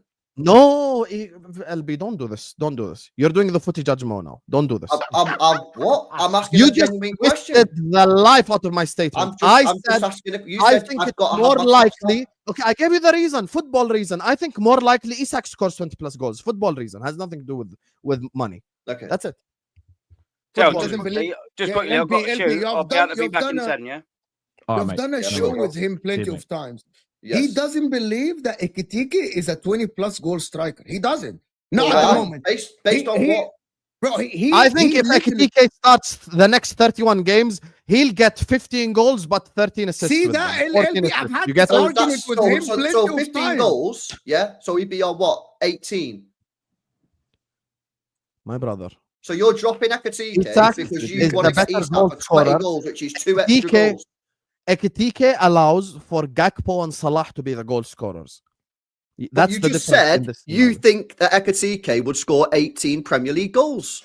No. I said, total. I think just said that, bro. But he also allows Salah to score and Gakpo to score at the same time. No, I said Isak can score 20 plus. 20 plus is like 22, 23. I think Isak can dominate like going forward. I need all the chances that we created. Remember all the chances we created for Nunes? I just want to create them for you. Things all over the gaff here, Husam. I'm not all over the gaff at all. I made a very... You just said Isak will play and score 22, 23 goals. Yet you just said a minute ago Ekitike is going to score 18, but he's also going to allow Salah to score. He's also going to allow Gakpo to score. So you're going to take a guy who's going to score 4 extra league goals over a guy that's going to be better for your team and still score 18.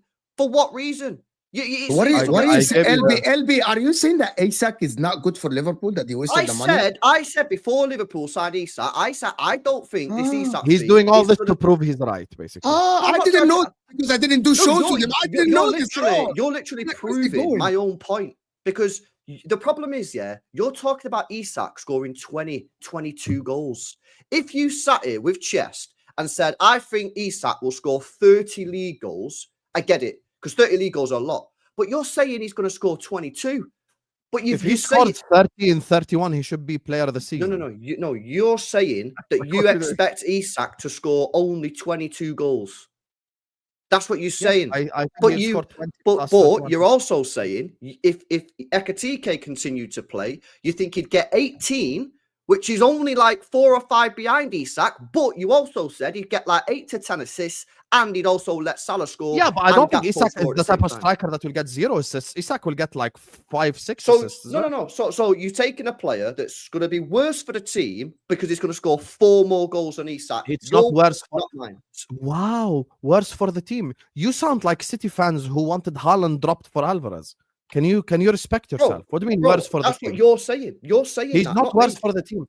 I think you're completely stretching my statement. My statement is very concise and clear. The only reason why I'm willing to take that gamble is because I know Isak is a better goal scorer and I need them goals because Salah is going AFCON. The 4 extra goals. You need the 4 extra goals. Actually, I didn't say 4 extra goals. I said 15 and 31 versus 22 and 31. So that's 7 extra goals. 7 extra goals could be the difference in winning 7 extra games. But Ekitike's already got 3 isak's this season. Isak's got none.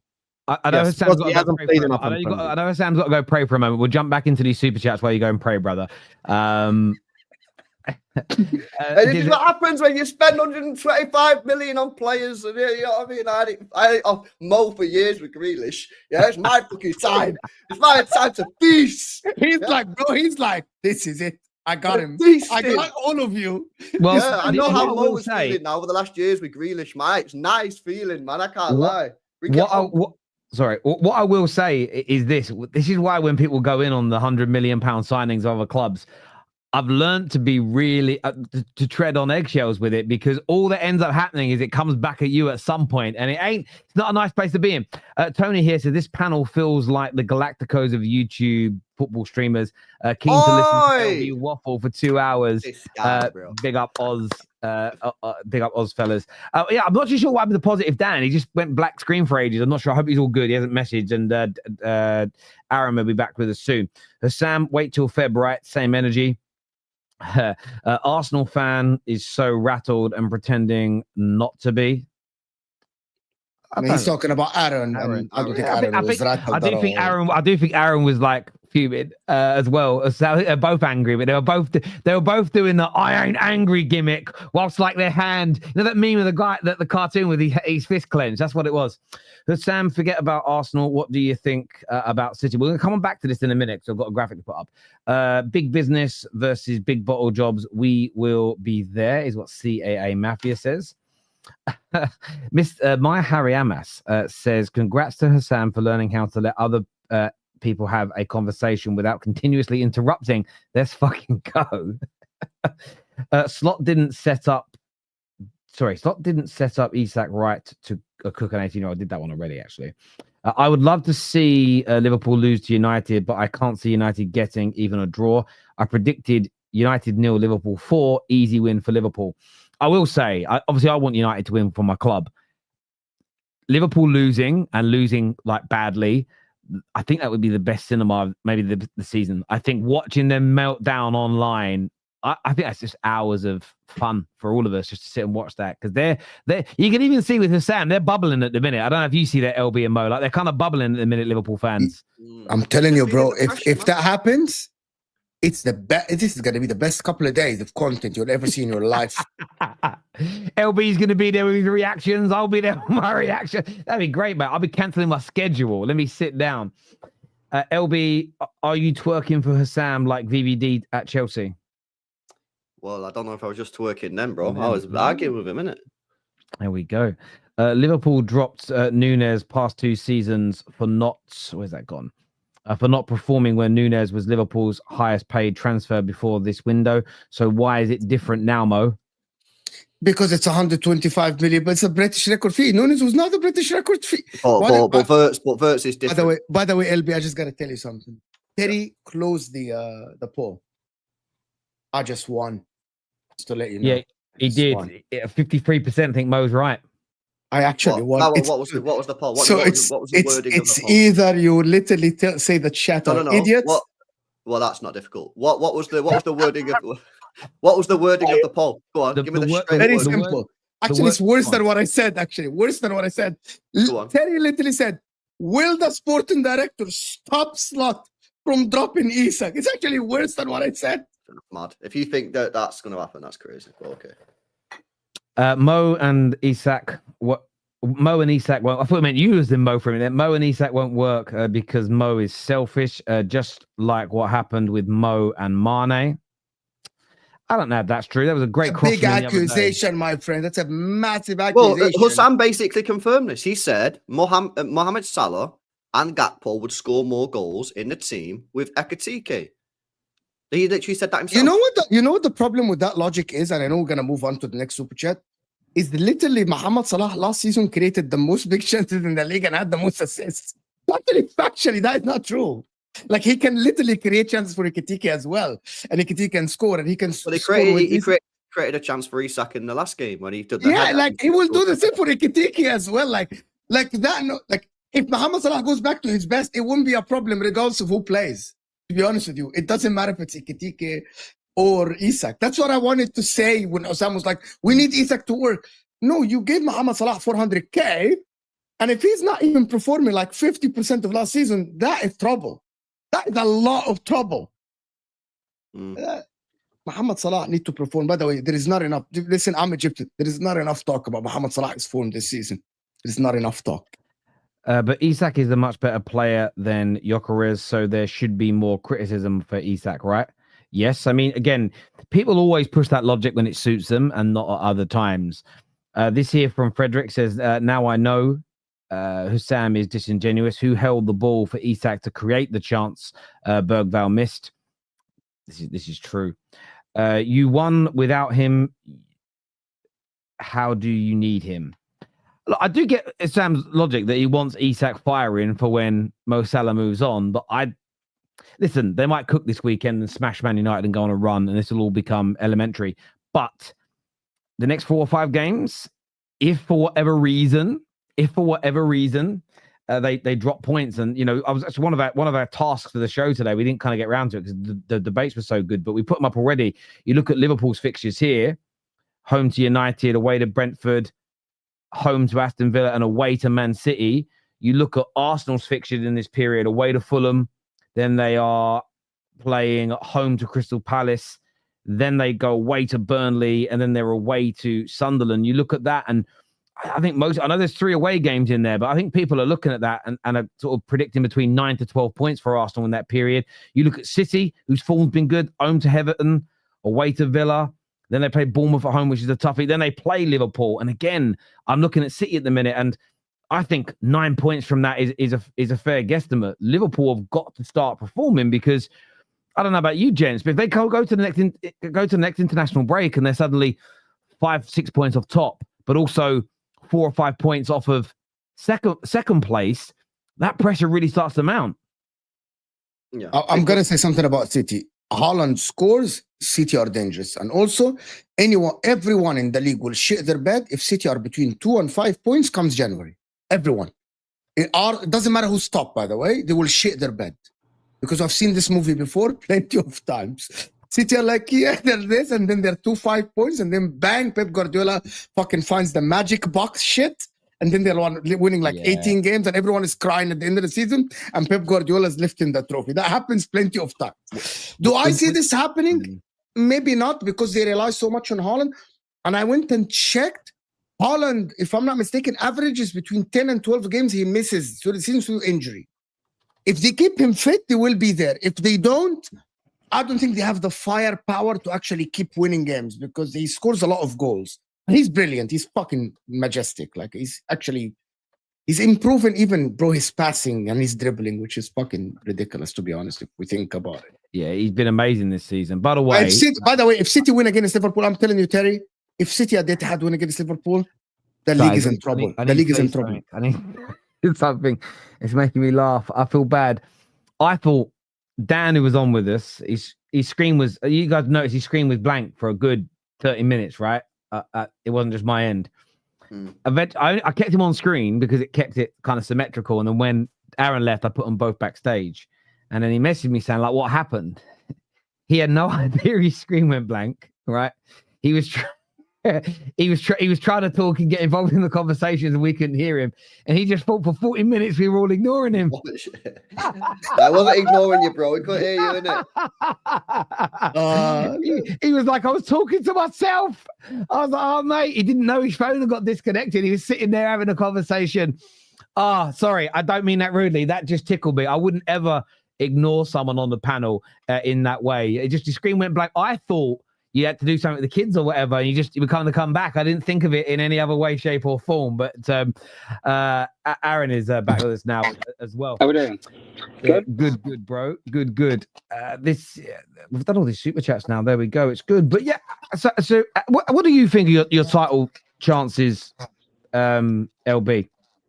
Now looking at it, I think we're in there. You know what I mean? I think this season at the moment it's tricky, man. I think it's really tricky to pick, a favorite, because I do think at some point, I think Mo raised some fair points there. If Haaland stays fit for the entire season on this form, we'll be involved. Yeah. Outside of Haaland, the firepower, man, it's who's scoring the goals. Yeah, Doku's been good this year. Doesn't score goals. Bob Savio don't score goals. Foden does score goals, but is he going to score enough? Reinders scored quite a lot last year at AC Milan, but hasn't really hit the ground running. So I don't know, man. I just feel like we kind of heavily reliant on Haaland at the moment, to be honest with you. But I do feel, at some point, I do feel like we are going to click. Yeah, and the question will be, will we be within the striking distance of whoever's top, or maybe we'll be top ourselves by the time that happens. Like Mo said, if we're within 2, I'd even go further. I'd even say like 5, 6, 7 points. 7 points? You think it'll come back from 7 points against Arsenal, Liverpool? Oh, wow. Well, we've done more. We've had 9 or whatever it was with Arsenal a few years ago, so it would be possible. If you get to January 1st and City are 7 points behind Arsenal, you saying it's over? I'm not saying, but I would say it'd be hard for you to actually catch them at that time. Like you've still got to play at the Etihad. That's a game. Yeah, that's 3 points. Yeah, but when is the last time Arsenal lost? 3 seasons ago, if I'm not mistaken. I mean, yeah, but at the same time, like, you know what I mean? I'm saying it's not unrealistic, bro. I wouldn't rule it out. Okay, so let me ask you something for real. Oh no, so you don't think Arsenal were 7 points come February? Actually, last season, but you said the title is over. So if comes February and Arsenal are 7 points or Liverpool or ever ahead of you, you don't think that the title is over? So say that again. Arsenal are ahead at the top of the table. No. Last season, Liverpool were 7 points come February. Yes. Okay, Liverpool ahead of Arsenal, and Liverpool, you said that the league was over at that time. You actually knew that. I actually said it was like in December time. It was. It was 7. Actually, it was 7 points in December, and it continued actually until February. Yeah. So comes January, February, and you're 7 points behind Liverpool, Arsenal. You don't think that is the league's over? Arsenal, not Liverpool, bro. Okay. That's just true. That's just the truth, bro. And actually, actually lost 2 seasons ago. Arsenal actually went on a mad form when they had their players fit. You remember that 16 out of 18 games when you won the league, and you went on 17 games, if I'm not mistaken, and they went on 16 games. Yeah. So if Arsenal are fit, and because even if they're not fit now, I'm being in favor of Arsenal, they have the depth now to do the same running that they did 2 seasons ago. Yeah. Remember that? So like I wouldn't bet against them. But Arsenal, it's not Arsenal. It's not for me. It's the fact that they've not won it for so long. It's the fact that they don't win trophies. It's that winning mentality. They don't have a manager that's won anything. They don't have players that have won major honours. Yeah, so they're new to it. Yeah, when Liverpool are at the top of the table, 7 points clear, and they got Alisson, and they got Van Dijk, and they had Trent, and they had Salah. Yeah, they got all these players that have won major honours, Champions League, Premier Leagues and stuff. It's different, bro. They know how to handle the pressure. Or they get a bad result, no problem. That's the thing with Arsenal, man. Soon as Arsenal win a major, they'll probably go and dominate and win a couple. Because once they've won it, you know, they've got it. They've got that off the backs. But until they do it, I just think they're nervy, man. They're a nervy team. The mentality. You think the mentality? I think the mentality with Arsenal is the major issue. Now, because what else has it been? You said it yourself. They won 16 out of 18 games 2 years ago. They're a good team. You know, Aaron will tell you they're a good team. Yeah, you don't get to Champions League semi-finals. You don't get second if you're not a good team. Arsenal are a good team. Yeah, but something's stopping them from getting across the line. Now, Arsenal fans like to do this thing where they come up with excuses. Oh, we had injuries. Oh, you know, this happened. Oh, PGMOL. Oh, all this kind of crap, yeah? They come up with excuses rather than looking, maybe it's a mentality problem. Maybe something's stopping you from going, you know, getting the job done. And that's what I think it is. So do none of you see Arsenal in this next 4 or 5 games sort of maybe pulling a little clear of Liverpool or City, or do you think it's going to stay really close? Well, I don't know if they'll pull away. That depends on City's and Liverpool's. I think Arsenal will win the next 4 games. I've looked at their fixtures. I think Arsenal could go on a really solid. I think they need to. I think they need to put the foot down. I think that win against Newcastle was massive. I think it was a statement result. Yeah, and obviously the way they won it was meant for them.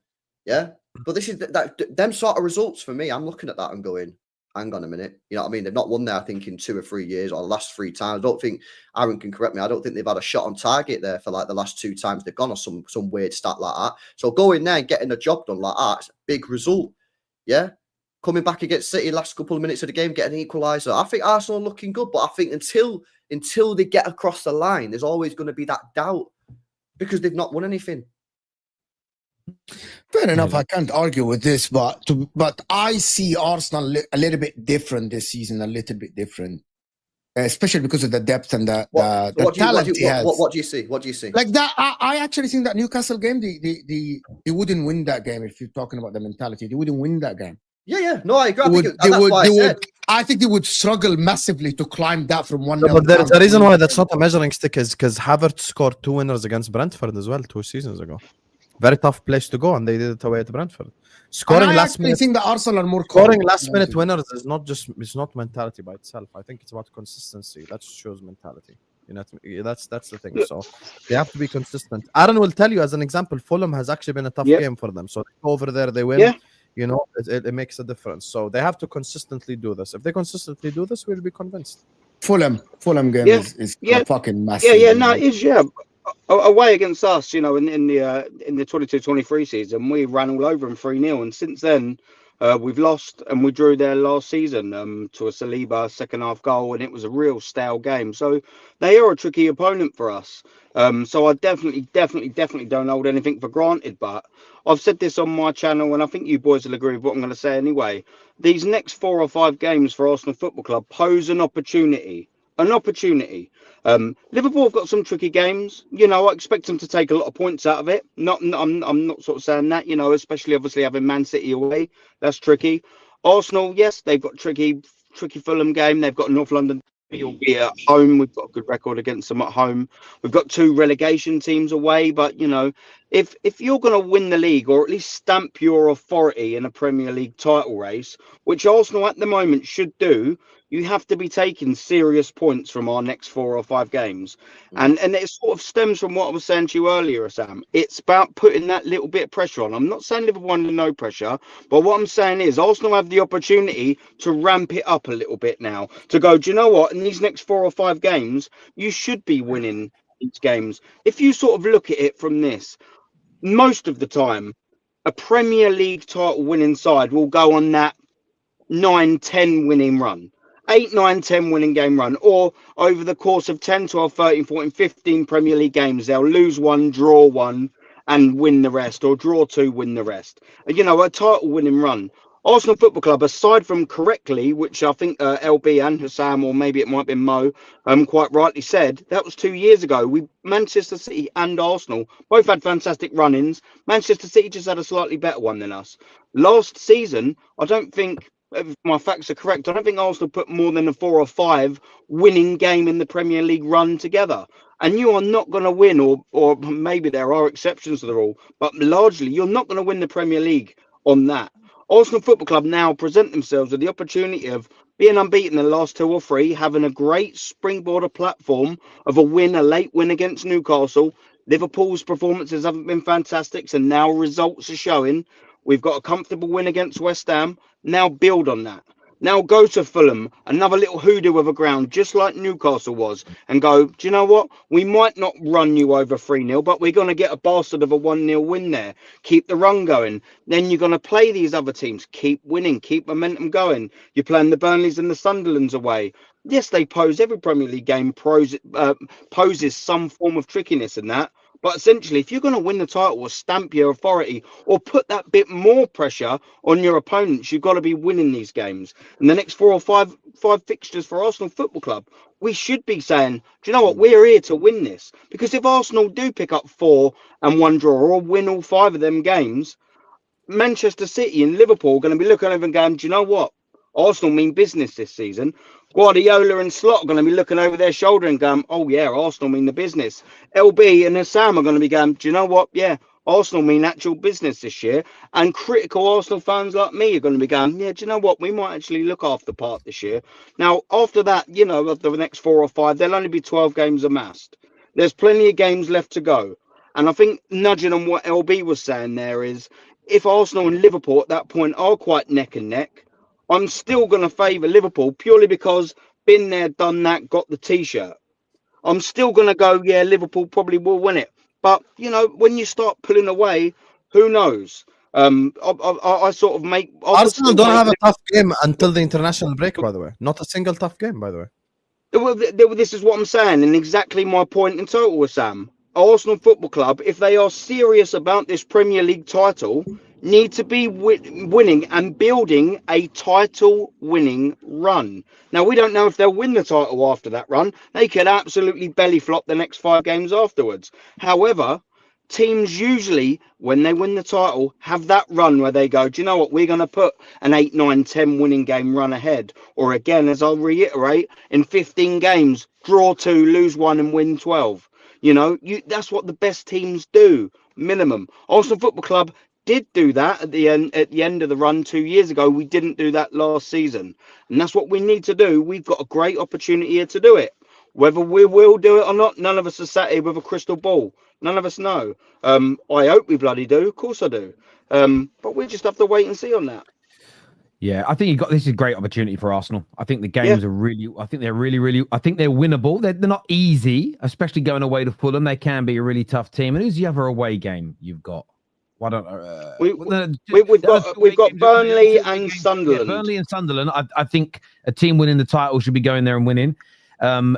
The Palace game is obviously difficult because Palace are a good side, whether they're home or they're away.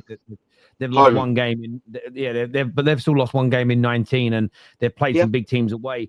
But you've got a really good chance, and I still think there are these question marks over City and Liverpool in that period where if those question marks are unanswered and they drop points, if Arsenal could win 4 on the bounce and create that little insurance policy, I think it makes the title race. I think it makes it really, really interesting. It does. So yeah, they've got a really good chance there. They do. You got to take it though, Tell to just cut. You've got to. Teams get presented these little moments or these opportunities once, maybe twice throughout the season. Arsenal have been now given this little opportunity to go on a little run, whilst Liverpool's they're not the easiest, they're not the hardest, but they've got some tricky-ish fixtures in there, more than you'd say for Arsenal Football Club. We are now presented with that opportunity. Whether you're big enough and man enough and you've got the bollocks enough. Can I ask you something, Aaron? I have to go in a minute. Can I ask you something? Do you think this is Arsenal's year, in your personal opinion? I'd still say no, because it's one of them things. Because I just want us to see it. But we've got an opportunity to. But if you ask me still now after 7 games. If it's still tight after 12, after 15, I'd still probably back the team that's done it, been there, seen it, got the T-shirt. It's a bit of PTSD mode. Who's your favourite? Liverpool's still favourite right now. Okay. Look, it's a little bit of PTSD, and I'll explain it with this analogy. If your missus went out with her sister and then slept with some other geezer, and for whatever reason you forgive her and you took her back, every time she goes out with her sister again to that nightclub, you're still going to think, fuck me, she cheated on me last time, didn't you? You will never get that PTSD, and that's what Arsenal have. We've been there to the last day against Manchester City. We've been 8 points ahead, 5 points ahead, and we ain't bottled it. So when people say our PTSD's bollocks, no, it rings true. You cannot forget that. And Arsenal Football Club haven't got over the line. If Arsenal Football Club had have got over the line in one of them seasons, I'd say, well, do you know what? We've been there, seen there, done it. We've got a chance. But what LB said that way, we haven't. We have not done it yet. I got to head out, Terry.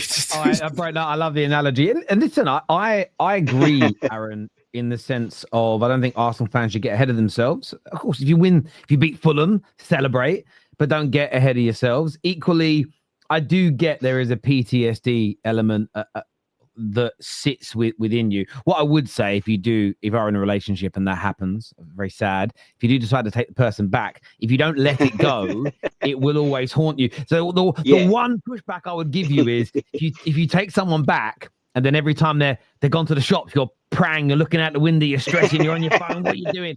You're better off not being in that relationship. And I do mean that to football fans. If you watch football and every second, every minute, you're just highly strung. So tell, you've got to be able to enjoy it. You've got to be able to what you're saying is, in the same analogy, what you're saying is, Arsenal should sack Mikel Arteta. No. Yeah, but it is what you're saying. That's the analogy. Arteta is the cheating female, and it's not been good enough, so don't take her back. Terry is officially Arteta out. It's not what I'm saying. What I am saying is I get the PTSD element, but I still think you've got to. I know, man. I know you're joking, but I'm joshing with you. I do understand why people feel the way they do, and I agree with you. I still have Liverpool as favourites. I still think Liverpool, with a 1 point gap, are the marginal favourites because they've been there and they've done it and they've worn the t-shirt, and that stands so true in this situation and scenario. It really, really does.